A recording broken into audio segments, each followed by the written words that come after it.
Hey everyone, it's Gibby Kane. You may otherwise know me as Mother of Monsters, and I'm back.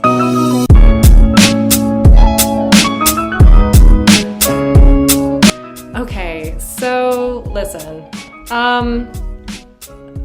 The Tattoo Apprenticeship 101 video was surprisingly very successful, so I'm gonna hit you with Tattoo Apprenticeship Part 2, and just go through some of the things that I've learned in my time as an apprentice. So I've been an apprentice for, I don't even know, 7 months now? I've been on skin since early October. This is dropping late March, so yeah. The thing is, it's been a really wild journey and very informative, so I'm going to try to tell you some things that may help you as you decide, one, if you even want to do an apprenticeship as a tattoo artist, and two, if you already are an apprentice, some things that maybe your mentor isn't telling you, or maybe some things that you haven't learned yet. So everybody's journey is going to be very different. Everybody's mentor is going to be different. Every shop is going to be different. There's like no cut and dry way of doing things. But what I can tell you is that there is a time that it takes for you to earn enough respect to be on skin. And a lot of that comes down to how seriously you take it, how much time you're putting in, and how diligently you're following the rules. Some people, it takes longer, and some people pick it up really quickly. I'm super lucky. I was able to pick it up really quickly and get to a place where I could start learning on skin, and now I feel like I'm really getting the hang of it, which is so fun, because now it's not about like learning like the simple basics. Now it's like taking what I've learned as the simple basics and sort of applying it and doing better with it as I go. I do feel like everything's going very well. I've been on skin since October. I've done a lot of really weird areas of the body, and everything seems to be going really well. I know some stuff I'd like to focus in, but I'm not looking to pigeonhole myself yet as far as style goes, just because mommy's gotta make that money. So yeah. I'm very happy. I know I've definitely struggled along the way. I think that's to be expected when you learn an entire new career at age almost 30. You're definitely gonna have some ups and downs along the way, but I feel good overall. I'm very fortunate. I feel like my mentor is very patient and very helpful, and the shop that I'm at is very easygoing, good atmosphere, just a good, safe place to learn, which is as much as you could ever hope for. So my current goals, I want to get more black and gray down. I know that much. I've really enjoyed what I've done so far in it. It's definitely something that I like a lot because it's where I come from as like a pencil artist. I do a lot of black and gray portraits, horror portraits, and I'd love to do a lot more on skin. That's like my biggest number one passion. Will it happen? Bitch, I don't know. We'll see. I like a lot of stuff too, so it's just fun to experiment. I think another goal for me would be I want to get booked out a little bit further. Currently it's March and I'm booked a lot. I have a lot of days in April. I'd like a few more days. I don't know. We're working on it. So building up clientele is going to be probably one of the hardest things for you as an apprentice. I think that's like without saying. You just have to build people's trust. You have to work with a lot of different people. And, you know, it never really ends. Like, there's artists who have spent their entire careers working with their clients and they're very happy, and now they're running out of skin. So, like, now they have to go find new clients because their clients have run out of skin. So that happens. Something to take note of. So social media is your friend, even though it's hard. Let's see. I do want to talk about tips for budgeting.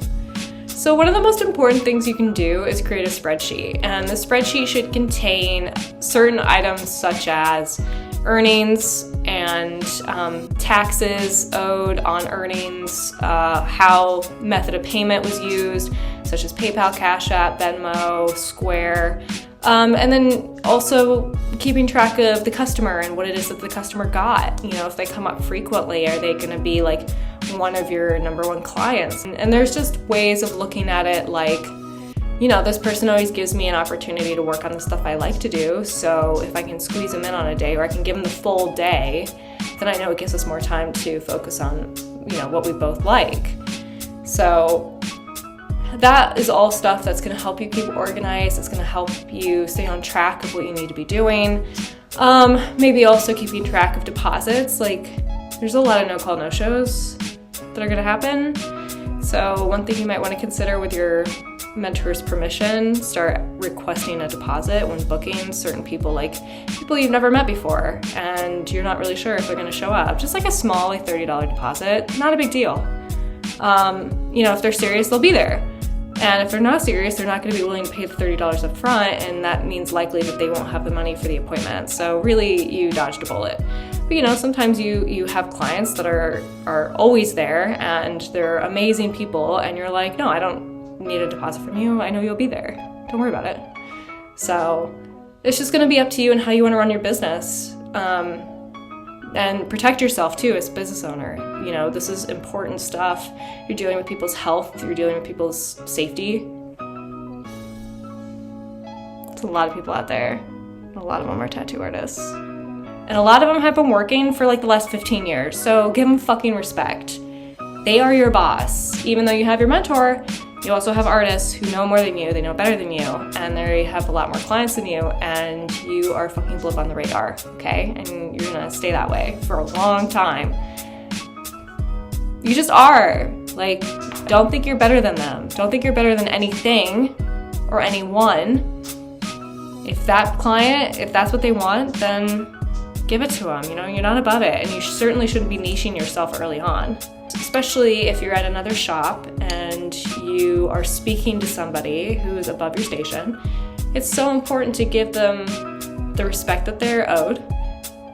I mean, you are an ambassador, you are a representative of the shop that you're at currently, and you are a representative of your mentor. And it's so important for you to take that seriously because that shit gets around. It's a small community and people remember, and you don't want to be that guy who comes in with a bad attitude, and they're gonna remember that shit, especially when you need a job in 5 years. Think about it.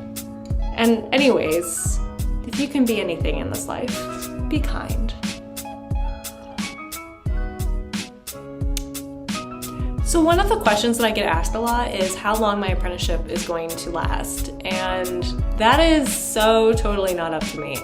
like kind of in a way of me just working very hard and diligently and being consistent with my quality of work. But also it's like up to my mentor completely. And it's gonna be up to your mentor as well. It's mostly comes down to hours, and I believe that the state of Ohio, which is the state that I'm in, not the state that I choose to live in mentally, is I think a year worth of experience that is required. It's going to just come down to elbow grease, I think, but I know that sometimes it can take longer. It's going to come down to how ready are you. You may never be ready, but eventually you do have to shit or get off the pot, but that's a whole different situation. Question, how fast do you have to draw an image/design? I feel like I'm kind of slow at drawing and I would like to work on meeting the quota of time required. Great question. I think you should focus on making good work. If it takes you long, then it takes you a long time. I mean, that's just the way it is, but the quality you can stand by is the most important thing. So take however much time as you need in order to make good work and just try to enjoy the process, because ultimately, you know, what's the point of doing it if you aren't having fun? So try to just be patient with yourself and be patient with life. And also remember that you may be overdoing it. You may be overthinking it a little bit, right? So if you can get it done sooner, did you do enough? Have you met it with 70%? You don't have to meet it with 100% all the time. Don't forget. Okay, your art style gives me faith that my style will succeed in the tattoo world. Thank you. Yeah, girl, get it. You're fine. I think a lot of people overthink this shit. Like, it's just another medium, and it's a hard medium, and it's a serious medium, and it's definitely a craft, but there's nothing like it in this world, and it's, like, honestly better than fucking anything else. It's the shit. And if you feel that way, you're on the right track, and if you don't feel that way, maybe you should reconsider. Did any artists have an issue with you messaging them first? I've gotten to a few shops now, and one told me to call next time before showing up, and the next one that I did call told me not to call before showing up to shops with my portfolio. It's a little frustrating. I'm currently taking those shops' advice and reworking some of my portfolio before I go talk to more shops, but I just never know how to approach them. Thank you so much for this video. It's always super helpful to see what styles other people have in their portfolios. Oh, listen, everybody's gonna be different. A lot of people have an attitude, and it's just a further example why you shouldn't apprentice under them. If you disagree with the principles of the shop as you're in the process of getting your apprenticeship, then maybe they're not the shop for you. And also, you know, what I did was I just reached out on Instagram. Like, I didn't call, because you have to remember these shops are full of lots of employees. You have, like, your tattoo artists who are super jaded, you've got your other apprentice, and you've got your people, one or two, like, shop owners who may be open to taking on an apprentice, but they're probably very busy right now. So, like, it's probably better to research your individual, reach out to them privately in any way, form of communication that's communicated to you, whether it's their Instagram or email, and then kind of go from there. But understand that they may never get back to you because they are dealing with a lot, and also they just don't want to apprentice because they've been reached out to twice this week already from people who don't even have artwork posted on their social media. Hello, do you take this seriously or not? You know, so just remember to try to be polite and be patient, and just, if it's meant to be, it will happen, but you may have a lot more steps that you need to take before you're ready.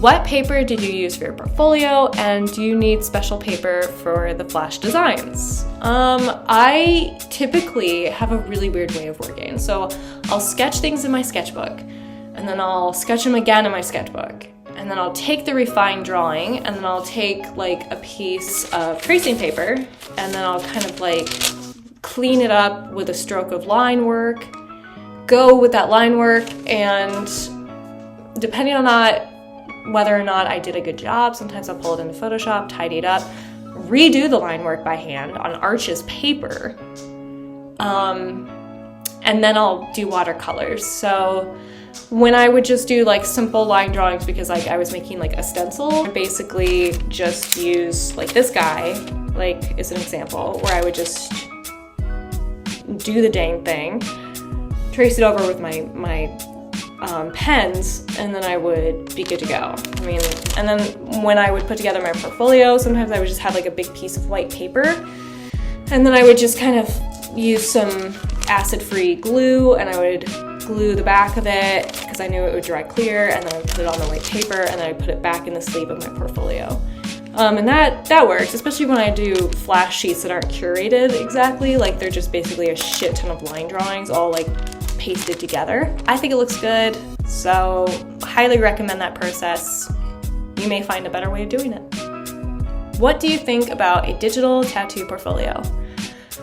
Oh boy, well, it's not important what I think. What's important is what your mentor thinks. Who are you trying to mentor with? What kind of shop are you trying to get in?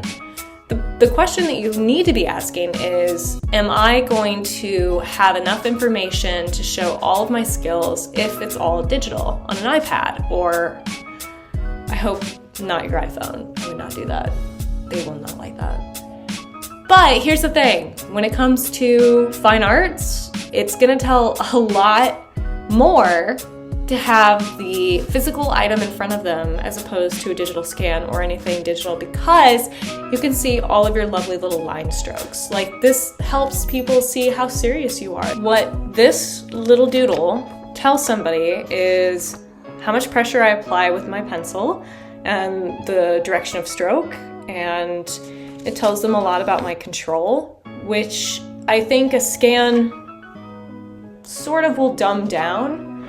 But if I did it digitally, you wouldn't see any of that shit. Not to say that there's not a valid place for digital art. I think there totally is. It's just going to come down to your mentor and individually what they respect. And you may have trouble finding somebody who gets it. You may not. Just kind of depends on the area you're at.